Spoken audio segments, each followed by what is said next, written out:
We welcome you to Legal Breeze. Today, we will be discussing about the TRIPS waiver and the COVID vaccination. Whether TRIPS waiver is the sole panacea to cure the access of COVID vaccination. That is the discussion today. That's the subject matter of discussion. What is TRIPS waiver? For that, we should understand a few basics of WTO agreement. First, people should read there is a 16 article agreement known as WTO agreement establishing the World Trade Organization, popularly known as Marrakesh Agreement, done in April 15th, 1994 at Marrakesh. This is the parent agreement or main agreement for all the covered agreements known as multilateral and plurilateral categories of agreements under the WTO. Under that, people should necessarily read Article 9 and 10 of WTO, because that is talking about decision taking process, particularly about the waiver and the amendment. Waiver can be taken up only by the ministerial conference. Without the approval of the ministerial conference, the decision cannot be taken. The ministerial conference is entitled to put conditions and terms. They may give partial waiver or complete waiver. They may periodically review the waiver also. Whether the conditions attached to the waiver has been fully complied by the member countries will be taken into account during the review period. Depending upon that requirements, the period of waiver can be extended or terminated at the discretion of the Ministerial Conference of WTO. So that is the process laid down under the WTO agreement, particularly under Article 9 and 10. How the decision has to be taken? Decision has to be taken only on the basis of consensus. If the consensus is not available, then the decision has to be taken at least by the 75% of approval of the member countries. Say example, there are 100 countries, 75 member countries should give approval. So there are 164 member countries, if I am not wrong, currently under the WTO. Then you can calculate what is amounting to 75%. Then people should read necessarily Article 1 to 8 of TRIPS agreement and Article 27 to 34 of TRIPS agreement, Article 65, 66, 70.8 and 9 of TRIPS agreement for the understanding of the patent, including compulsory license. So whether waiver is feasible, waiver can cure the solutions, waiver can cure the problem for the COVID vaccination. The answer is yes, it can. But is it feasible within the short span of time? The answer is no. People are drawing analogy to the HIV crisis prevailing in the South Africa, way back in the 2000s, before 2010. The results have been realized, concrete, tangible results have been made available only after a decade of getting the compulsory license or the Doha Declaration. People should also read necessarily para 6 and 12 of the Doha Declaration of TRIPS on Public Health, adopted by the Ministerial Conference in 2001 at the Doha Ministerial Meet. The real results have been translated into reality only after a period of almost 10 years. To see that the grassroots, at the grassroots level, the fruits of the compulsory licensing mechanism or waiver mechanism has been reached out.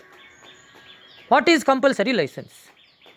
Compulsory license is without the consent of the patent holder, the government can authorize the other third parties to produce the same medicine or products, whatever it is.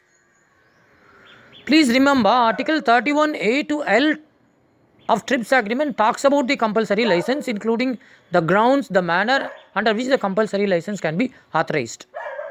But this is not the only instrument.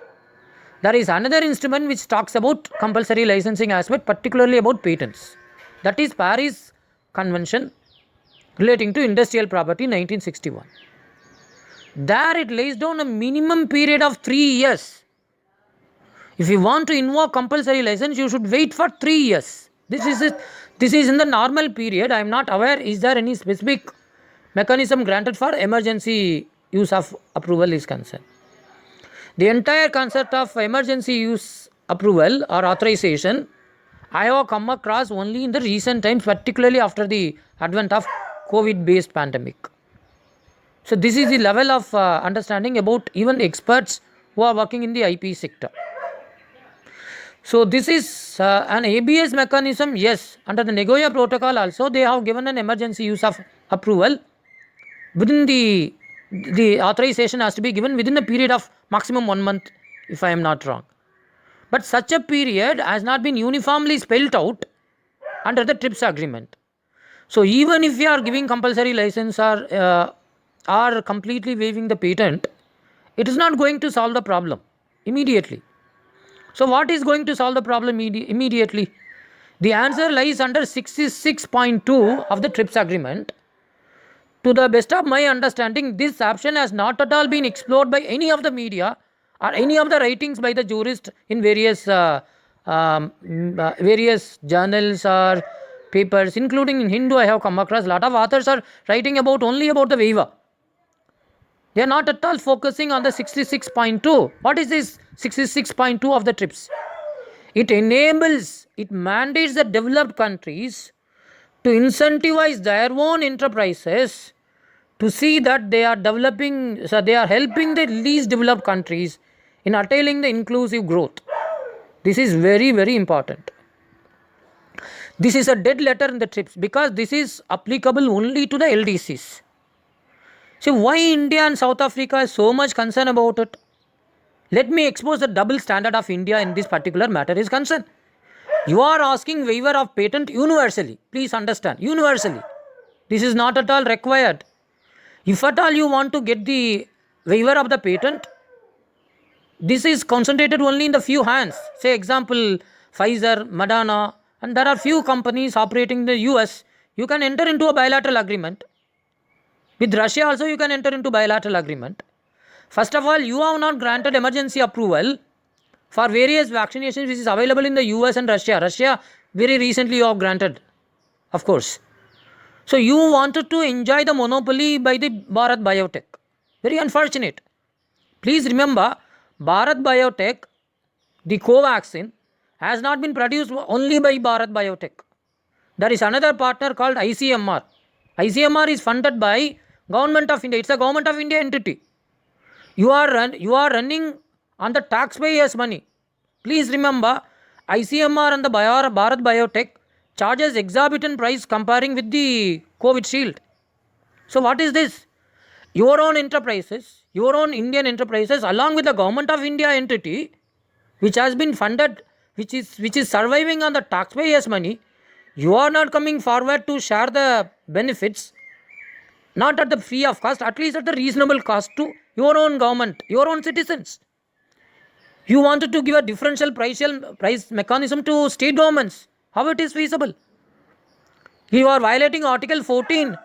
You cannot charge, particularly ICMR based COVID vaccination. You cannot have a double pricing mechanism for central government and state government. You are violating Article 14 under the Constitution. And this is another problem. So technology transfer, dissemination of technology and other infrastructural facilities are needed to produce large scale medicines for these other developing and least developed countries. If you want to help the least developed countries, 66.2 is the only solution. Because coercion will never work. But incentivization can certainly work. So we hope countries like US, France and Russia and the other developed countries will switch on the 66.2 mechanism. Therefore, it provides a win-win situation and you are promoting universal access to the COVID vaccination. Therefore, you are promoting inclusive development. God bless you all. Jai Hind. Stop button.